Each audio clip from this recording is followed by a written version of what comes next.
हावड़ा में आगामी विधानसभा चुनाव को शांतिपूर्ण और निष्पक्ष ढंग से संपन्न कराने के लिए जिला प्रशासन सक्रिय हो गया है। इसी क्रम में जिला मजिस्ट्रेट दीप प्रिया और हावड़ा सिटी पुलिस के कमिश्नर अखिलेश चतुर्वेदी ने संवेदनशील इलाकों का दौरा कर सुरक्षा व्यवस्था का जायजा लिया। अधिकारियों ने ग्रामीणों और स्थानीय नागरिकों से सीधे संवाद कर यह जानने की कोशिश की कि चुनाव को लेकर किसी प्रकार की धमकी या दबाव तो नहीं बनाया जा रहा है। লোকদের সাথে কথা বলছি, আমাদের এটা প্রতিদিন চলবে।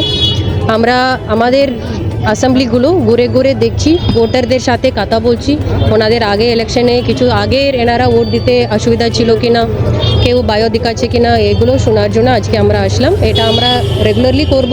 ভোটারদের সবার সাথে আমরা আলোচনা করব। আমাদের কন্ট্রোল রুমে যা যা নাম্বার আছে ওনাদেরকে আমরা বলছি, অসুবিধা হলে আমাদেরকে কন্ট্যাক্ট করতে বলছি। এটা মূলত আমাদের ইলেকশন কমিশনে তো আপনারা জানেন এখন ফেয়ার ফ্রি ভোটিং করার একটা মূলত একটা এইম।